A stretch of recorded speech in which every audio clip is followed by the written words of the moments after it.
que o Dr. Kuchinka se referia ao movimento fundado pelo reformador religioso tcheco João Hus, um século antes de Lutero. O caráter crítico e meditativo do nosso povo aumenta esse interesse pelos fenômenos paranormais. Dessa maneira, o solo da Tchecoslováquia é mais favorável ao psíquico de qualquer outro lugar. Da década de 1920 até a invasão germânica, por exemplo, uma das mais populares e principais revistas semanais da Tchecoslováquia tinha uma coluna permanente sobre a pesquisa científica no domínio da parapsicologia.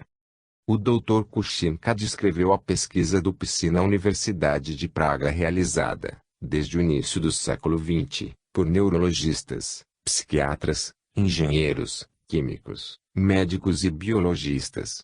Existem arquivos e arquivos de pesquisa sobre a telepatia como método para a solução de crimes, a psicometria, os médiums e a grafoanálise, o PK, a clarividência, os trasgos, etc. Os cientistas tchecos figuraram entre os primeiros a estudar extensamente famosos médiums da época, como Rudi Schneider, Madame Schubert e Stefan Osoyeki.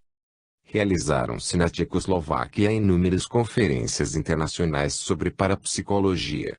Numa delas, um tribunal formado pela nata dos cientistas e intelectuais tchecos atestou que, nas mais rigorosas condições experimentais, a médium Madame Schubert obrigou um sino na sala bem iluminada a mover-se sem qualquer contato direto, fez aparecer relógios, anéis e outros objetos, criou fenômenos luminosos, tocou sinos à distância, moveu uma mesa pesada e, o que mais surpreendeu a todos, gravou o nome Neo e um pequeno triângulo no interior de uma caixa fechada de relógio e no interior de uma cigarreira também fechada, cheia de cigarros. Entre os famosos médiums de Praga estudados pelos cientistas tchecos se incluía Adolf Fenkabilovsky, que fazia predições, como Edgar Cayce. Entretanto, não ficava em transe para fazê-lo. Pegando numa folha de papel em que uma criança houvesse rabiscado qualquer coisa, descrevia com pormenores o futuro da criança, os seus talentos, as suas capacidades mentais, as suas futuras doenças e o tipo de trabalho que faria mais tarde. Todos esses vaticínios eram preservados num arquivo e o destino da pessoa, ao depois, cotejado com eles. Todas as características indicadas pelo médium correspondiam perfeitamente à verdade, diz o Dr. Kuchinka. Estudando outros médiums também, capazes de determinar os detalhes da vida de uma pessoa através de fotografias, entregou-se ao Sr. Cordonver o retratinho de alguém que lhe era totalmente desconhecido. Ele descreveu com minúcias a região em que a fotografia fora tirada. Esclareceu que a pessoa retratada estava doente e se achava naquela região por causa da doença. Disse ouvir as palavras Velebit e Arbe. Ora, tudo isso estava certo. O retrato era de uma musicista tcheca que, durante a sua moléstia, se hospedara no Hotel Velebit na ilha de Arbe, no Mar Adriático. A descrição dos arredores do hotel correspondia precisamente à realidade. Segurando um esboço da mesma pessoa nas mãos, o clarividente declarou: essa mulher tem um imenso talento para a música, mas está gravemente enferma e prestes a morrer, se já não morreu. Naquele mesmíssimo instante, 11 horas da noite, a musicista agonizava, vindo a falecer no dia seguinte, às 6 da manhã. O Dr. Kuchinka lembra-se de muitos testes de ESP a longa distância, em que se transmitiam desenhos telepaticamente, e também de um teste realizado com o célebre clarividente polonês Stefan Osoyeki, de Varsóvia. Osoyeki estava visitando o famoso balneário de Marienbad. Os cientistas decidiram pôr-lhe à prova o raporte clarividente com uma pessoa que lhe era completamente desconhecida. Um jornalista em Cracóvia preparou um desenho em sua casa e mandou uma cópia selada aos cientistas em Marienbad. Em seguida, a 640 quilômetros de distância de Osoyeki, fez o mesmo desenho na areia. Para excluir qualquer possibilidade de que o envelope fosse aberto ou de que alguém pudesse dar uma espiada no desenho e contar ao Osoyeki, o jornalista resolveu acrescentar alguns detalhes ao seu desenho na areia. Num dado momento, Osoyeki principiou a fazer um desenho na areia, em Marienbad. Pouco depois, Ajuntou-lhe uma elipse e uma figura dentro da elipse. Em seguida, apagou a figura e substituiu-a por um W. Mais tarde, a comissão confirmou que o sonho que reproduzir exatamente o desenho do jornalista. Este explicou que desenhara primeiro uma elipse com uma figura no interior, apagara esta última e a substituíra por um desenho da letra W dentro da elipse. Nem mesmo essa mudança escapara ao clarividente. O Dr. Oskar Fischer de Praga também trabalhou com o famoso clarividente Erich Hanussen. No tempo de Hitler, Hanussen ganhou dinheiro e poder como médium e astróloga. Na década de 1930, foi assassinado pelos nazistas porque era capaz de ver, clarividentemente, muitos projetos secretos dos nazistas, o que se afigurou perigoso e inoportuno à hierarquia fascista, de acordo com o Dr. Kuchinka. Tão difundida era a compreensão da parapsicologia nos círculos intelectuais da Tchecoslováquia que o próprio reitor da Universidade de Brno, a terceira cidade do país, escolheu para o seu discurso de posse este tópico: o homem não tem apenas as portas dos sentidos. Hoje em dia já não há dúvidas de que, em certas condições psicofisiológicas, a psique de um homem pode influenciar de outro, mesmo sem a intervenção dos sentidos. Este foi o famoso biologista e fisiologista tcheco Dr. Eduardo Babak. Creio que a importância da parapsicologia para nós reside precisamente na sua possibilidade de elucidar, pelos seus descobrimentos, a verdadeira natureza do homem e de mostrá-lo ligado ao cosmo mais estreitamente do que ele já imaginou possível, diz o Dr. Kuchinka. O emprego da ESP na Tchecoslováquia não se tem limitado aos pesquisadores universitários e grupos particulares. Os militares tchecos revelaram em sua revista Periscópio, em 1966, que tem usado frequentemente o psi na guerra. Certa tropa do exército tcheco, que alcançou êxitos fenomenais durante a campanha de 1919 entre a Tchecoslováquia e a Hungria, admitiu, muito mais tarde, que a sua arma secreta tinha sido a ESP. Um ex-militar nos confirmou o relato. Utilizamos a clarividência com grande proveito na campanha contra os húngaros em 1919. Colocávamos em transe soldados que tinham capacidade de psi e eles nos descreviam exatamente a posição do exército húngaro, ajudavam-nos a localizar soldados que tínhamos perdido, e assim por diante. Nunca me esquecerei de uma ocasião em que o médium nos disse: estou vendo os húngaros agora mesmo. São 150, mais ou menos. Estão tomando banho no rio e muito mal guardados. Ele deu-nos a localização exata. Partimos incontinenti. 50 dos nossos capturaram uma unidade inteira de 150 húngaros nus. Também utilizamos rabdomantes na Primeira Guerra Mundial para ajudar-nos a localizar armadilhas, armas, água potável e seguir com precisão a pista do inimigo. Ele mostrou-nos fotografias de soldados tchecos trabalhando com a típica varinha hidroscópica forquilhada. Está claro que o psi também foi usado pelos guerrilheiros na Tchecoslováquia durante a última guerra. Em 1925, os militares tchecos publicaram um manual sobre ESP para o exército intitulado Clarividência, Hipnotismo e Magnetismo, da autoria de Karel Žbalik. A princípio, a ESP era usada pelos soldados tchecos sem o conhecimento do comandante, diz Žbalik. Em Krenica, porém, o coronel B, que entendia de psi, assumiu o comando de 3 unidades de um batalhão. Ele colocava soldados médiums em estado de hipnose profunda para melhorar-lhes a capacidade telepática, e depois lhes ordenava que fizessem um reconhecimento por meio da clarividência. O coronel e todos os oficiais que participaram da campanha ainda estão vivos e foram entrevistados por parapsicologistas tchecos. As informações que nos davam os soldados clarividentes eram sempre corretas, disseram eles. Baseados nelas, podíamos entrar em ação. Levávamos assim uma grande vantagem. A turma de reconhecimento clarividente protegia os movimentos da tropa.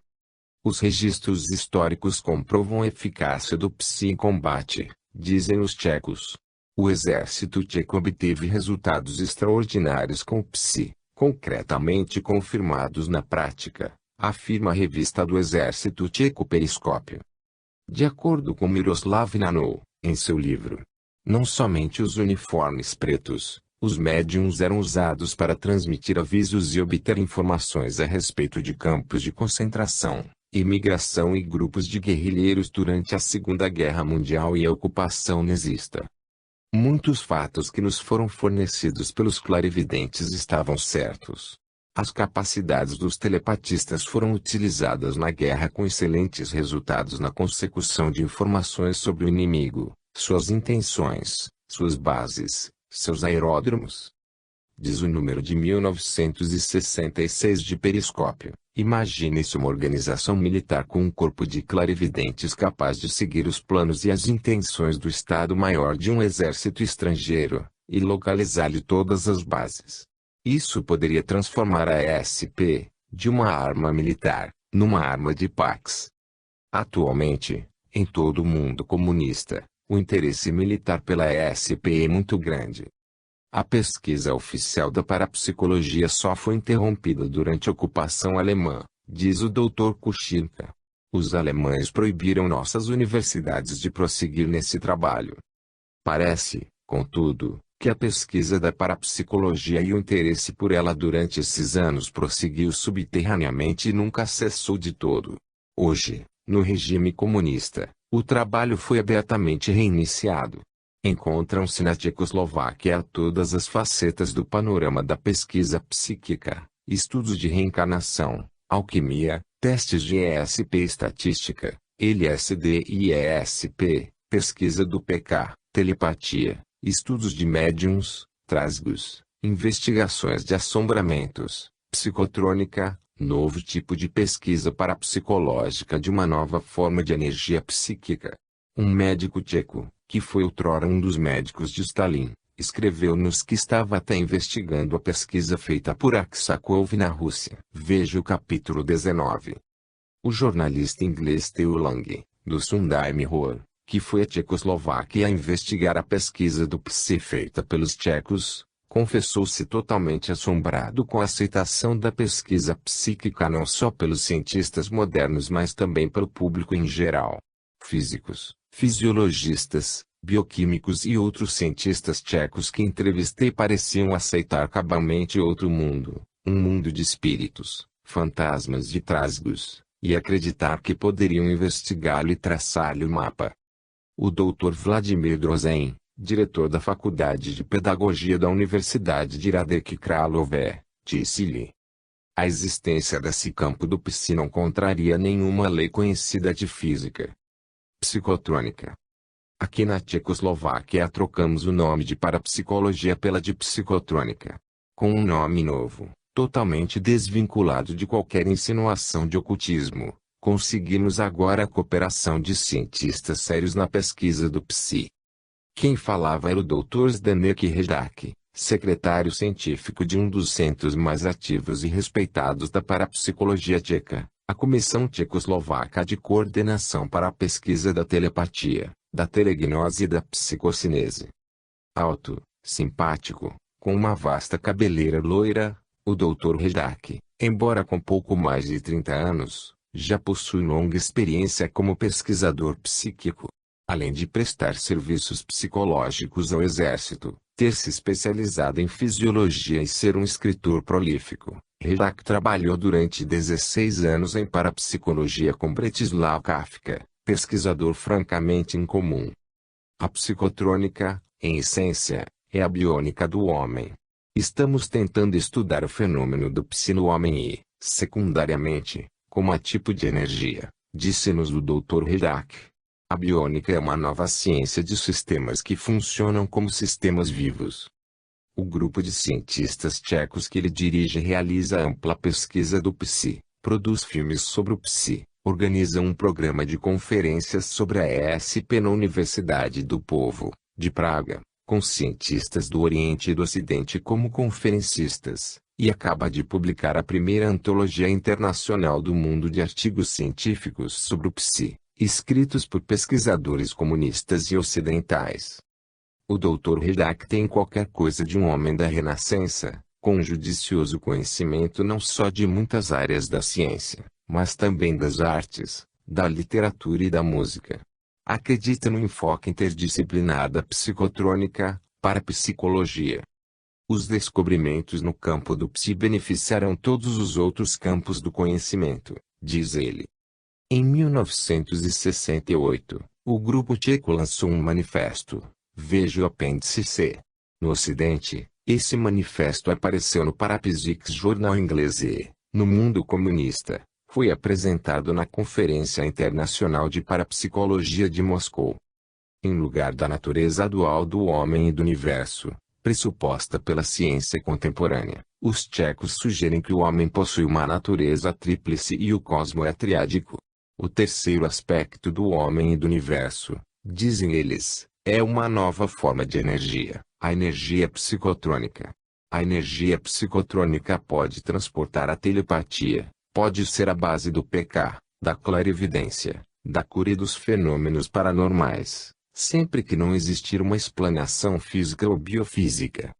Estamos tentando descobrir a natureza da energia que causa os fenômenos psíquicos e estamos tentando isolar essa energia psicotrônica, diz o Dr. Hidak. Os resultados da sua surpreendente pesquisa são detalhados mais adiante. Temos o apoio do Comitê Central do Partido Comunista, e a Academia de Ciências da Tchecoslováquia aprovou, virtualmente por unanimidade, a pesquisa da psicotrônica, continuou ele. Foram colocados à nossa disposição todos os recursos das universidades. Se quisermos fazer um estudo eletroencefalográfico de um médium, por exemplo, o Departamento de Neurofisiologia e os cientistas de outros departamentos da Universidade Carlos cooperarão conosco e nos emprestarão o aparelhamento e os técnicos.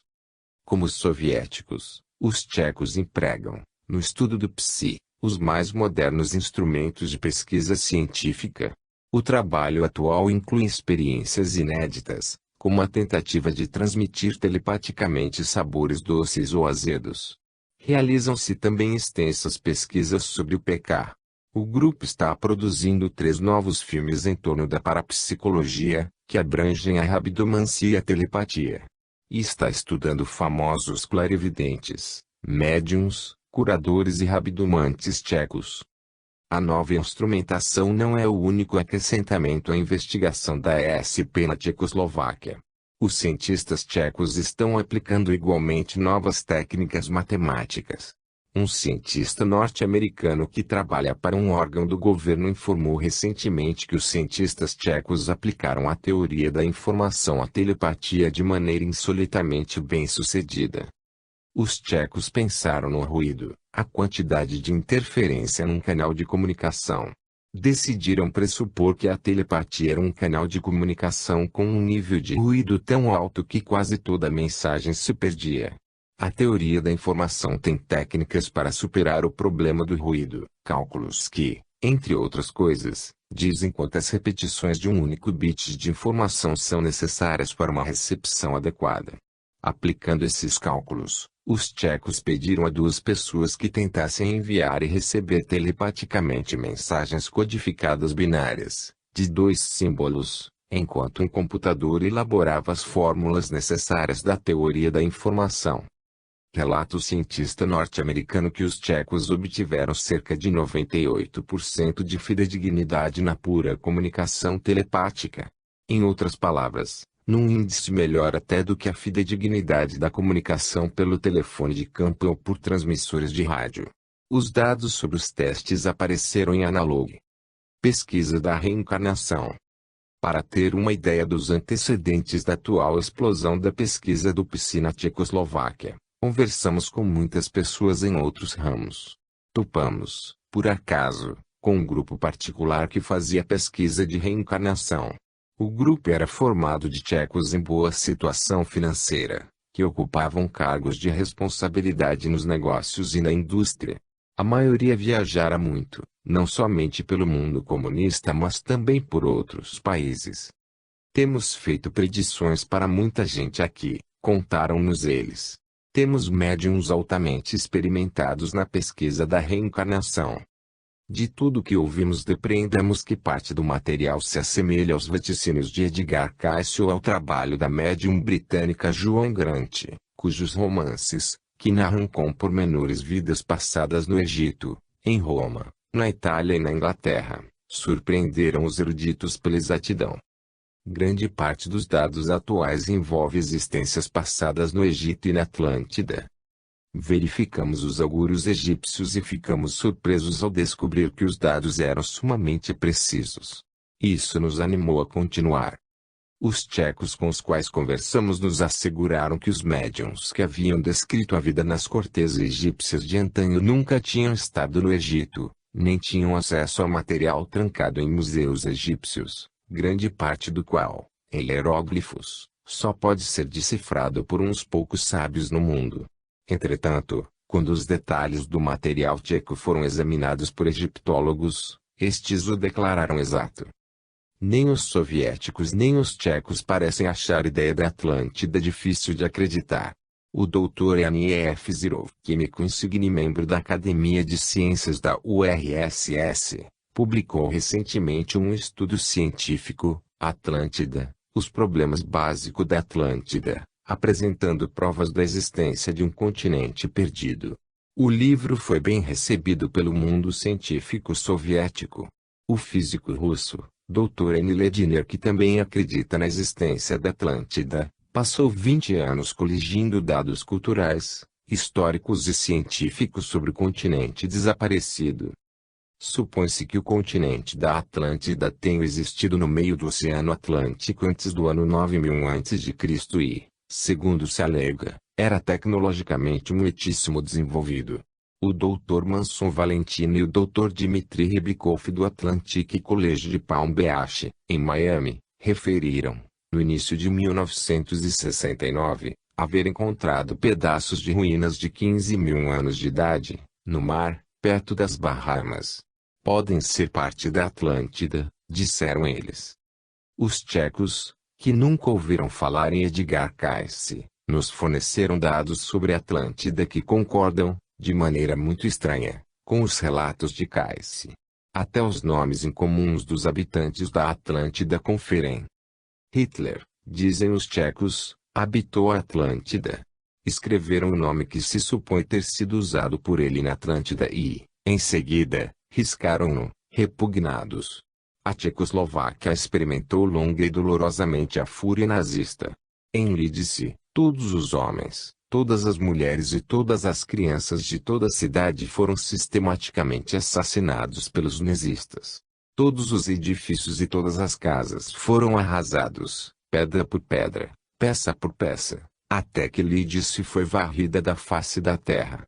Descobrimos que os tchecos conheciam alguns dos escuros aspectos do movimento nazista que a maioria dos ocidentais desconhece. Os historiadores do Ocidente vêm tentando explicar Hitler com a lógica da causa e do efeito, com a vitória nas eleições, ou com um diagnóstico de loucura. Hitler, na realidade, era um habilíssimo praticante do ocultismo. O movimento nazista estava profundamente envolvido nas artes negras do ocultismo, declararam os tchecos. Na América se ignora, de um modo geral, que Hitler era clarividente e médium. Nasceu em Braunau, na Áustria, cidade famosa durante muito tempo pelo tremendo número de médiums que produziu, particularmente Rudi e Elie Schneider, que assombraram a Europa com os seus feitos psíquicos. Hitler teve a mesma ama de leite de Elie Schneider. Foi aparentemente adestrado na mediunidade pela professora Alzufer da Universidade de Munique, que se teria iniciado, durante uma estada no Japão, numa das mais importantes sociedades secretas budistas. Hitler tem a seu crédito exatas predições clarividentes acerca do curso da guerra e até da morte de Roosevelt, de acordo com o escritor Louis Pauwels e o físico Dr. Jacques Begier em A Manhã dos Mágicos, que foi, por muito tempo, sucesso de livraria na Europa. Ao que parece, Hitler não somente se cercou de astrólogos, clarividentes e profetas, como também era um deles. Os que o conheceram mais de perto atestam que ele parecia, em certas ocasiões, possuído de personalidades estranhas, escuras, e falava com as suas vozes, segundo afirmam Pauwels e Berger. Hitler mencionava a última Thule, centro mágico de uma civilização desaparecida, Shambhala, o lendário acampamento subterrâneo no Himalaia, cujas forças de violência e poder controlam a humanidade. Agartha, outra cidade subterrânea lendária do Himalaia, cidade de bondade e meditação. Sonhava com seres, metade humanos e metade espíritos, que poriam um reservatório de energia nas mãos dos nazistas para dominar o mundo. Embora soem como fantasias de um demente para quase todos nós, essas ideias derivavam da magia tibetana, como a própria suástica. Muitos nazistas se iniciaram em sociedades ocultas secretas em toda a Alemanha e se exercitaram na magia negra oriental. Foi com o fito de purificar o mundo para a chegada de uma raça de deuses-homens, de super-homens, predita por Hitler, que se chacinaram incríveis milhões e os nazistas operaram com tamanha disposição os fornos de gás. O mundo inteiro vacilou sob o impacto, não de um louco, mas de um mago negro, disseram alguns dos nossos amigos tchecos. Hitler era um praticante das artes negras do ocultismo. Se não quisermos cair nas garras desses poderes negros outra vez, disseram eles, precisamos começar a compreender o psi, descobrir as forças que podem ser liberadas pela mente humana, as energias incríveis que ela controla. Quando já nos despedíamos, alguns tchecos do grupo fizeram uma demonstração dos seus conhecimentos espetaculares de astrologia. Realizando mentalmente os complicados cálculos matemáticos de um mapa astrológico, prepararam mapas precisos e apresentaram um rápido vaticínio astrológico. Bretislav Kafka, parapsicologista pioneiro. Um dos mais coloridos e famosos estudiosos dos fatos psíquicos na Tchecoslováquia, morreu aos 76 anos, pouco tempo antes da nossa visita. Chamava-se Bretislav Kafka. As suas ideias têm sido a origem de grande parte da nossa atual pesquisa do psi, confessaram os cientistas tchecos. E nos mostraram o seu retrato, o retrato de um homem maciço, de rosto cheio de rugas como uma escultura boêmia de madeira. Kafka foi um famoso escultor da Tchecoslováquia. As suas magníficas esculturas em pedra e madeira adornam muitos edifícios e catedrais de Praga, como a soberba Catedral Gótica de São Vito, ao lado do Castelo de Praga. Mas ao passo que as suas mãos realizam uma alquimia especial com a pedra, os seus pensamentos se voltavam para o verdadeiro sonho do alquimista, a transformação e a libertação da personalidade humana e a descargo de forças psíquicas adormecidas. Tendo enriquecido como escultor, instalou seu estúdio a poucos quilômetros de Praga e ali encetou as suas viagens incríveis aos mistérios dos poderes da mente. Escolheu para pacientes pessoas psiquicamente sensíveis, as quais pagava do próprio bolso. Empregou algumas como assistentes. Assim como o cinzel em suas mãos buscara e liberar a multidão de formas escondidas dentro de simples blocos de madeira e mármore, assim a sua mente esculpia novas personalidades partindo das pessoas singelas que trabalhavam para ele. Determinou criar nelas poderes psíquicos fenomenais. Na zona rural da Boêmia, numa paisagem em que estátuas de santos barrocos guardam encruzilhadas, em que São João de Nepomuc protege as pontes contra as inundações, em que as imagens de São Floriano são uma defesa contra o raio, nessa zona, dentro de um estúdio atulhado de esculturas, algumas cenas estranhas se verificaram. Alguns assistentes foram colocados em transes hipnóticos que duraram toda a vida e dos quais nunca voltaram. Outros foram hipnotizados por 10 ou 14 anos. Outros ainda foram colocados em estados profundíssimos de hipnose em vigília, que duravam 12 ou 14 horas por dia. No singularíssimo laboratório de parapsicologia de Kafka, os pacientes hipnotizados eram treinados em ESP até que as suas faculdades psíquicas se aperfeiçoassem.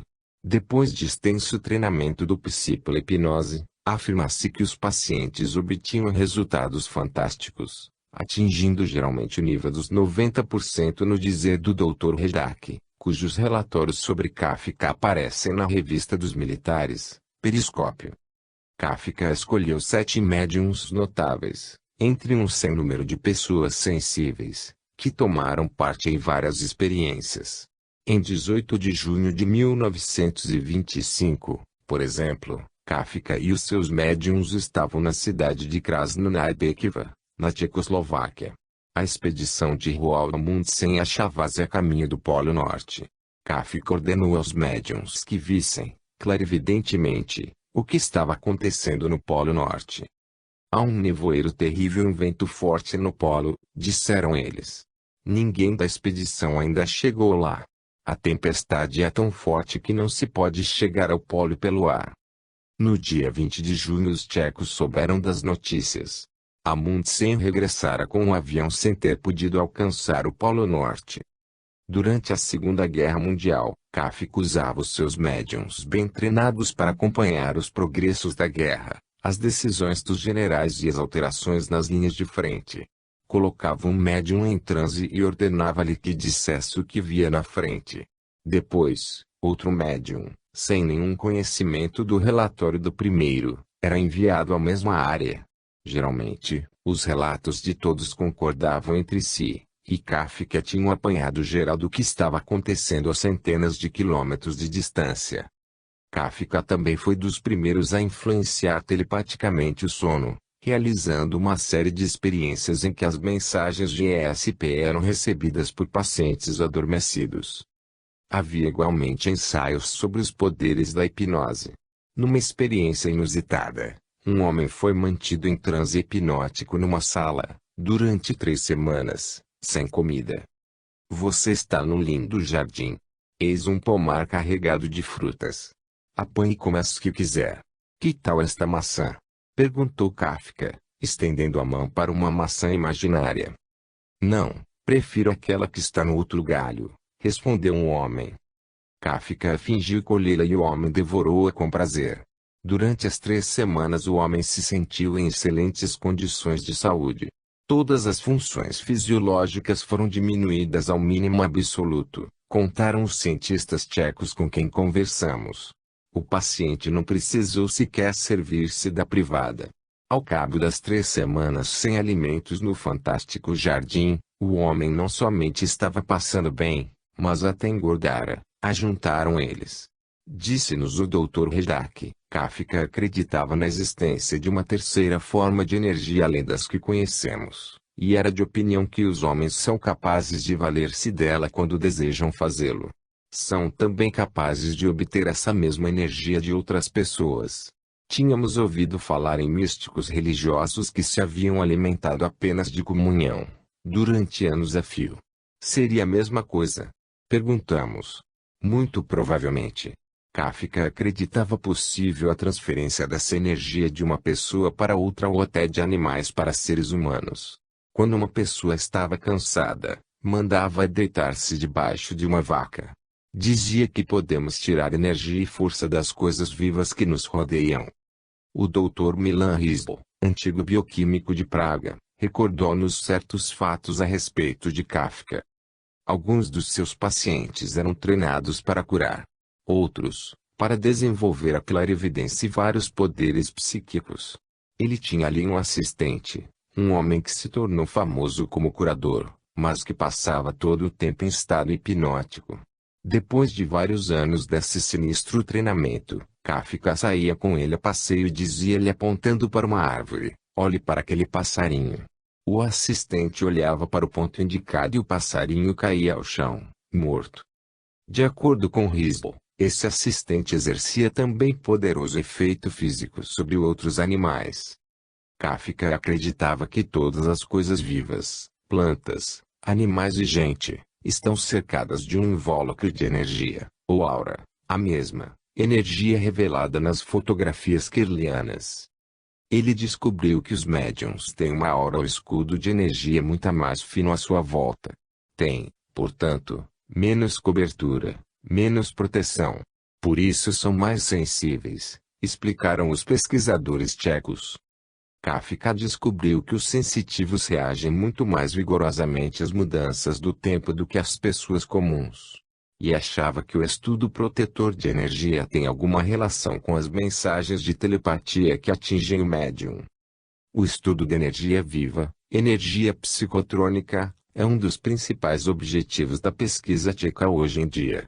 E o método de Kafka de dar às pessoas uma nova dimensão psíquica da vida através da hipnose, de criar clarividentes e médiuns pelo adestramento hipnótico, Está sendo estudado pelo Dr. Milan Risbl. 24. O Dr. Milan Risbl, criador de médiuns. Milan Risbl, que nos lembra um painel de instrumentos inteiramente ligado, crepitante de ideias, projetos, comentários e perguntas, olhou especulativamente para a jovem secretária sentada à sua frente no laboratório de ESP em Praga. Vamos tentar descobrir, Josefka, se um acontecimento profetizado pode ser modificado, pode sofrer uma interferência. O que quero dizer, explicou Risbl, é o seguinte: imaginemos que você possa prever um terrível desastre de automóvel envolvendo alguém que você conhece. O desastre terá de acontecer? Ou o seu aviso poderá ajudar a pessoa a evitar o destino que a espera? Se o futuro pode ser mudado, até onde pode ser? Completamente? Parcialmente? Ou quanto?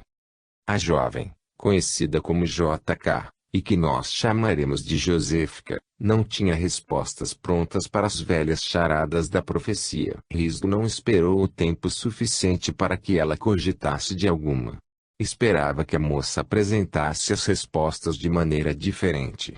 Que utilizasse a sua capacidade psíquica para predizer-lhe um pedacinho do futuro, um pedacinho capaz de acionar-lhe o moinho científico. Costumavam dizer-nos que as ciências naturais podem responder a todas as perguntas, disse o bioquímico Risbl. Mas não convém responder aos mistérios eternos, aos profundos problemas da filosofia e às perguntas da religião. Por isso me dediquei à parapsicologia. Quero estudar cientificamente algumas dessas perguntas seculares. A fim de sondar os mistérios do tempo, elaborou uma tarefa desconcertante para Josefka. Esta noite, quero que você tente prever alguma coisa para uma amiga, alguma coisa que desejaria poder evitar. Depois tentaremos comunicar-nos com a sua amiga para ver o que acontece. Josefka, murem de traços fortes, mas bonita, descontraiu-se quando Risbl induziu a um transe. A moça para quem ela decidira fazer uma previsão vivia a 80 quilômetros de distância, fora de Praga. Em seus transes, Josefka, uma moça de respeito, delicada e sensível, mas dona de uma vontade forte, costumava seguir à risca as instruções de Risbl. Agora, porém, começa a dar sinais de cólera, a voz lhe soa abafada. Ela não deve ir. Josefka mexeu-se desassossegada na cadeira. O que é que você está vendo? Perguntou Risbl. A minha amiga está usando um costume conversando com um homem que não conheço. Um estranho para ela também. Estão num restaurante. Ele quer levá-la com ele. Numa motocicleta. Ela não deve ir. Na visão hipnótica de Josefka, a amiga instalou-se precariamente na garupa da motocicleta do estranho, e os dois saíram, estrondejando, pelo campo afora. Pararam. Estão brigando. Agora continuaram a andar. Não, pararam outra vez. Tudo indica que a briga piorou. Ele rasgou a saia dela. Oh, meu Deus! Risbl, de repente, ouviu, cena por cena, a descrição de um estupro. A profecia solicitada superara as expectativas de Risbl.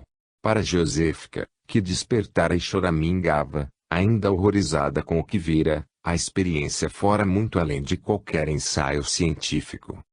Não me importa que isso pareça bobagem. Mas a primeira coisa que vou fazer amanhã cedo é telefonar para ela. Está claro que não poderíamos falar em ESP, recordase Rizi. De modo que Josefka disse à moça que tivera um horrível pesadelo. Mas antes que ela tivesse tempo para contar muita coisa acerca do pesadelo pelo telefone, a amiga interrompeu-a. Você está muito atrasada. Isso já aconteceu. Ontem à noite? A moça estivera esperando o namorado num café, quando um homem se aproximara, dizendo-se encarregado de levá-la até o lugar onde estava o namorado. Segundo Risbl, tudo o que Josefka descrevera em seu transe estava certo: a cor das roupas da amiga, a saia rasgada, a motocicleta, o aspecto do homem, as brigas na estrada e, finalmente, o estupro.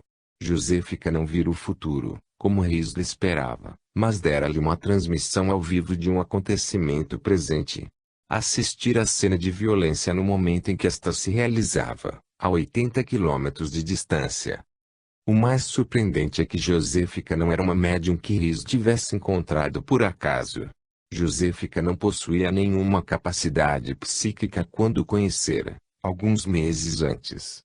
O Dr. Riso transformara numa clarividente num sistema singular de treinamento que ele mesmo inventara.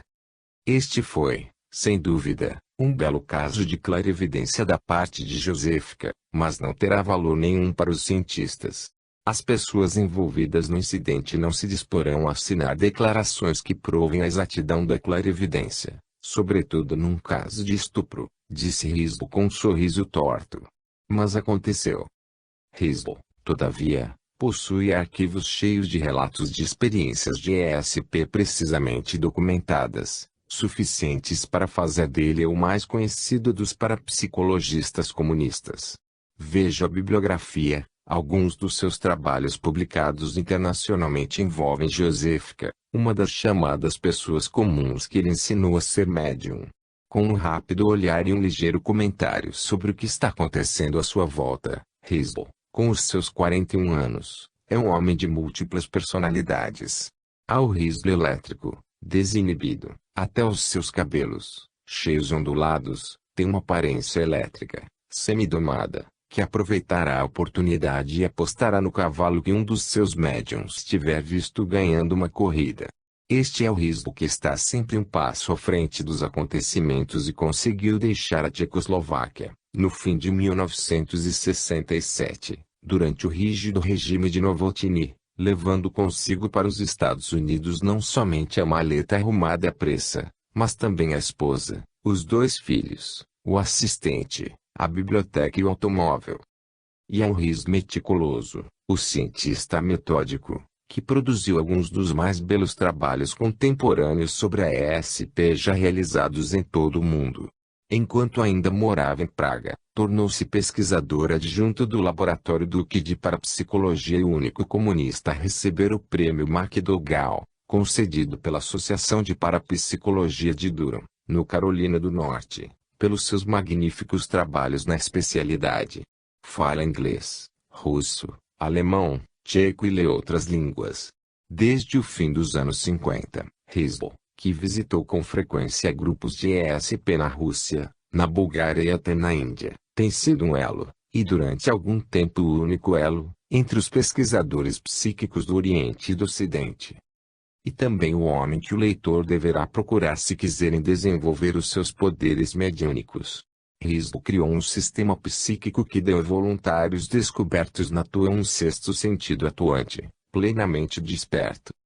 Acredito que a maioria das pessoas tem capacidades psíquicas latentes, sustenta Riso. O problema é engendrar métodos para evocar esses talentos e controlá-los conscientemente. Sexto sentido. Riso dilo com frequência sério. Gostaria de equipar-nos a todos com a ESP a fim de podermos usá-la com a mesma facilidade com que usamos os outros sentidos. O Dr. Leonid Vasiliev, pioneiro russo da parapsicologia, qualificou-lhe o método de desenvolvimento do sexto sentido como um dos processos mais promissores da parapsicologia.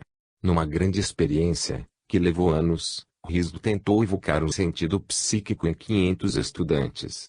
De acordo com os relatórios, 50, de um modo ou de outro, se tornaram médiuns. Como foi que Riso conseguiu? Ele orientou-se pelas pegadas do seu extraordinário conterrâneo, o escultor Britislav Kafka. Recorreu à hipnose. Planejou seu método de treinamento psíquico para tranquilizar as pessoas passo a passo, indo do razoado ao aparentemente desarrazoado.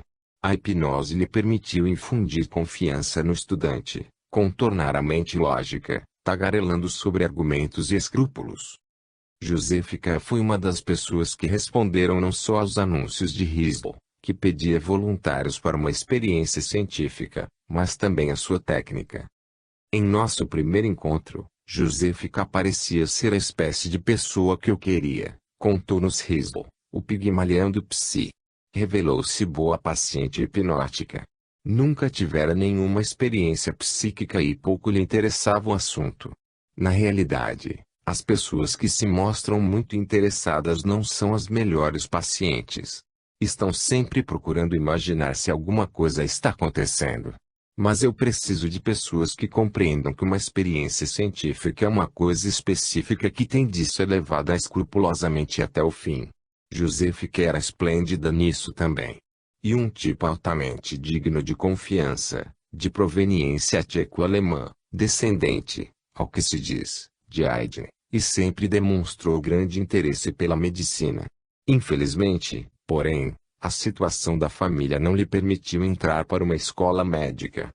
Por mais de um mês, Rizzo realizou 3 sessões semanais com Josefica, a fim de obter um controle hipnótico absoluto sobre ela.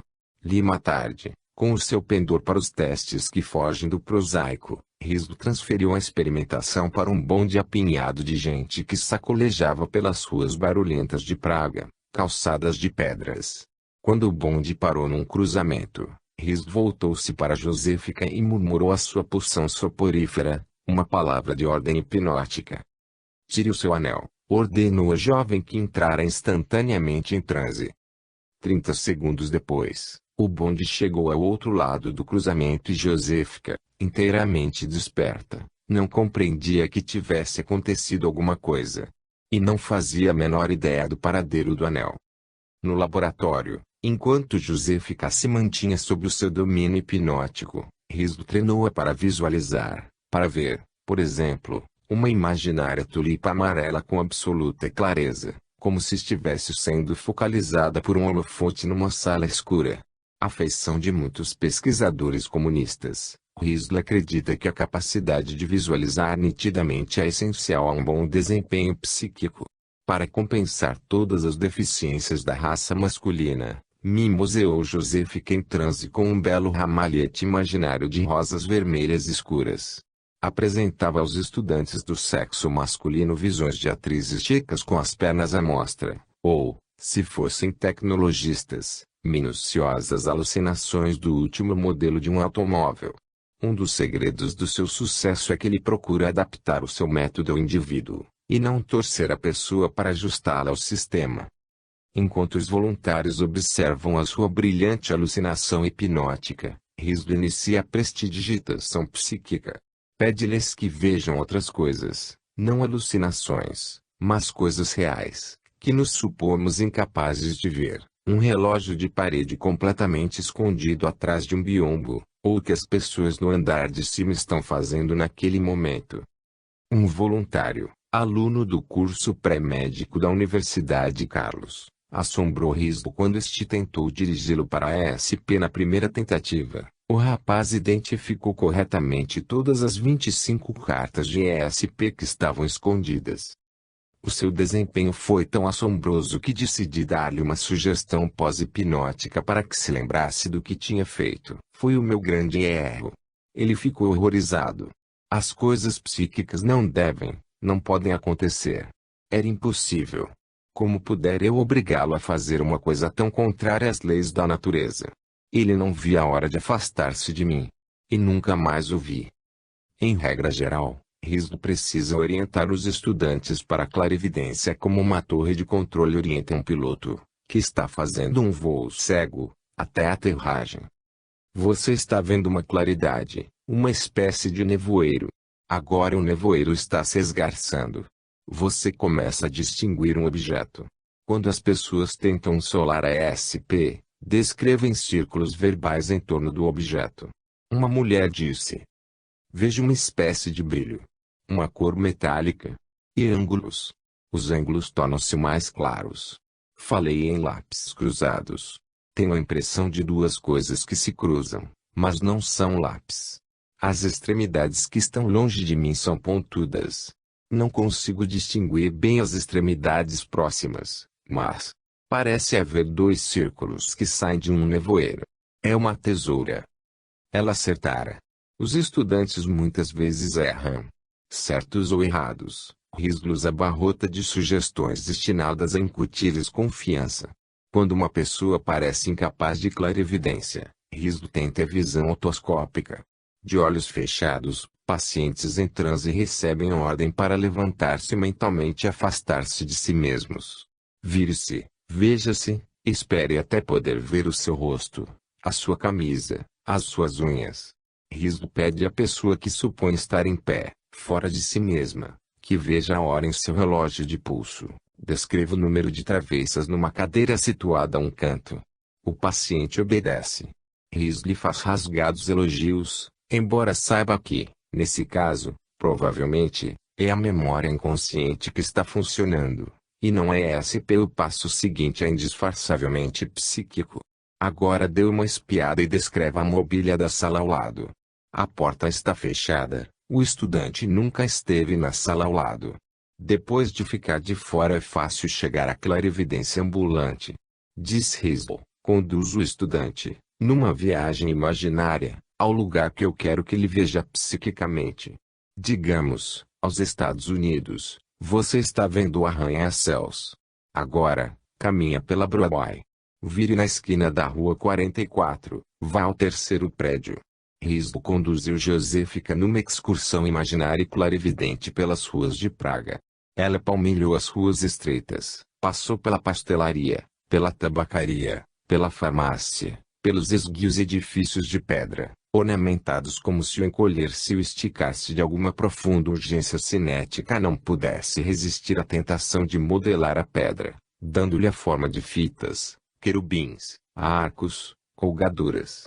Josefika apertou o passo no passeio imaginário pelas ruas, passou por prédios e apartamentos com pátios de pedra, por nichos inesperados em paredes de edifícios, cheios de raminhos de flores frescas em memória de assassinado neste lugar pelos nazistas. Finalmente, em sua clarividência ambulante, subiu a escada que conduzia ao próprio apartamento. Riso levou à cozinha, para ver o que a mãe estava fazendo. Essas experiências pareciam muito reais, informou Josefika. Não era, de maneira alguma, como ver um filme. Eu tinha a impressão de estar realmente ali.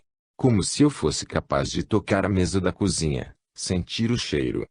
Os tchecos chamam essas impressões, tácteis e outras, não verbais tactear à distância. Riso afirma que Josefika e alguns dos seus colegas eram capazes de aparecer clarividentemente em casa de amigos e parentes e dizer, com exatidão, o que estavam fazendo. Estejam os seus médiums ver simbolicamente, há um grande problema de interpretação. Aliás, sempre houve, desde os dias das dramáticas confusões torno do oráculo de Delfos. Sempre que pode, Riso tenta mostrar aos estudantes que esse estranho sentido psíquico é uma vantagem. 3 meses depois de haver recebido a sua educação psíquica, Josefika, um dia se queixou. Perdi as chaves do apartamento. Pondo-a em transe, Riso disse-lhe que voltasse atrás no tempo e visse o que acontecera às chaves. Como se estivesse descrevendo um filme, Josefika contou-lhe. É de manhã. Minha avó está tirando as chaves da minha bolsa. Finalmente, viu a velha senhora colocá-las numa prateleira do guarda-louça. Chegando a casa, Josefika encontrou as chaves no mesmo lugar onde as vira mentalmente. Em outra ocasião, ansiosa comunicar-se com a mãe, telefonou para casa. Ninguém atendeu. Concentre-se, ordenou Riso, e diga-me o minuto em que sua mãe vai entrar. Mais tarde, por curiosidade, Josefika ligou para sua casa no instante que predissera. Alô, respondeu a mãe. Estou acabando de chegar. Ao tentar induzir os seus voluntários a aceitarem um sexto sentido ou quando quer estudar a ESP como ato individual, único e menos criativo, Riso emprega um enfoque qualitativo. Até ao propor testes estatísticos típicos aos alunos, usa-os muitas vezes de maneira informal, mais preocupado em ensinar do que em provar.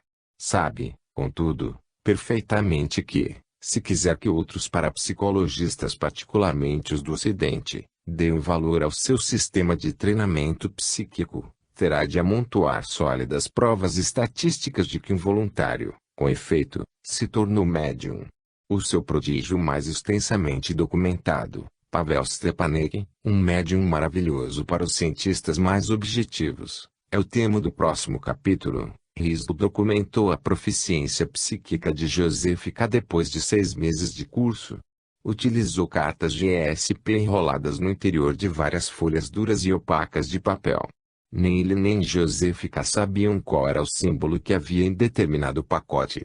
Risco verificou 2 vezes cada carta embrulhada para certificar-se de que não havia pistas sensoriais. Em seguida, entregou os pacotes, um por um, a Josefica em transe. Falando devagar, Josefica anunciou: círculo. Estrela. Ela manuseou 250 cartas. As probabilidades do caso são de 50 respostas certas. Josefica acertou 121. Há menos de uma probabilidade em 1 trilhão de que pudesse ter feito isso acidentalmente.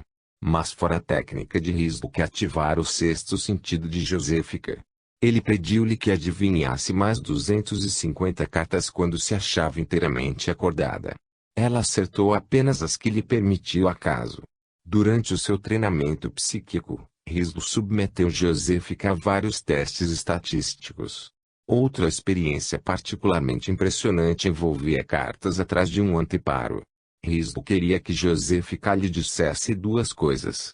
O envelope selado contém uma carta. Se contiver, qual é o símbolo da carta?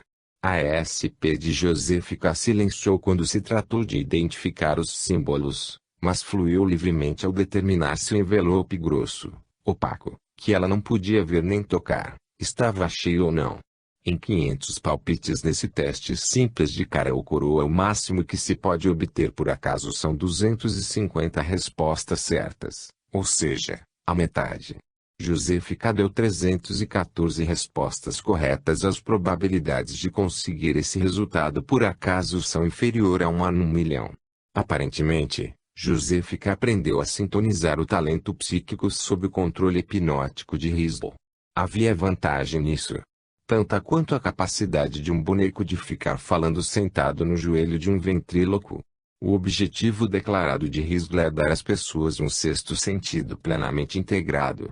Havia 2 maneiras, pensou Risbo, de fazer de Josefica uma médium durante 24 horas por dia.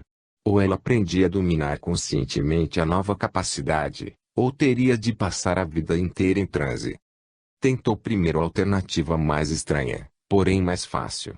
Numa noite de inverno, disse a hipnotizada Josefica: queres que você permaneça em transe leve até voltar aqui, amanhã à noite. Mas, advertiu, proceda exatamente como faria em estado de vigília. Nenhum dos familiares nem dos colegas de trabalho de Josefica percebeu que ela andava, falava e comia com eles em transe, embora a mãe lhe perguntasse se acontecer alguma coisa. Você parece tão triste, disse ela. Não, não aconteceu nada, assegurou-lhe a filha.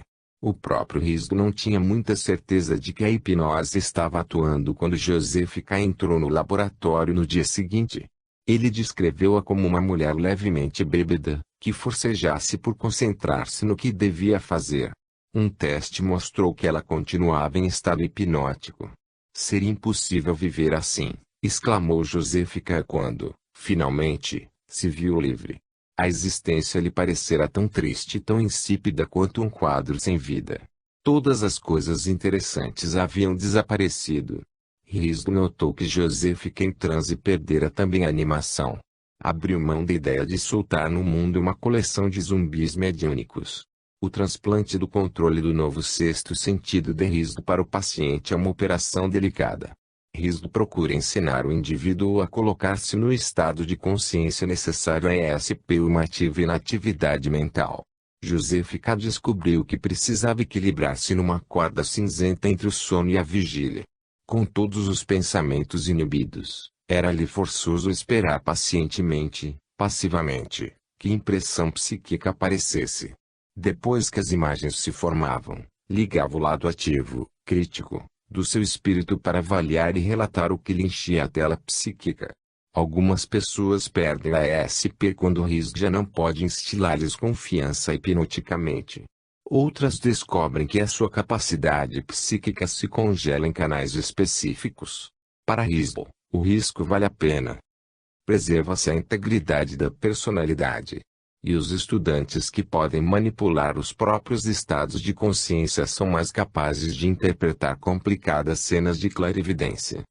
Josefica principiou a achar, às vezes, que era médium enquanto trabalhava durante o dia lidando com a logística da vida de uma cidade grande em Praga. Começou a sintonizar telepaticamente os pensamentos das amigas. E realmente engraçado, confiou a Hazel. Às vezes, preciso fazer o força para não rir de alguns pensamentos que capto.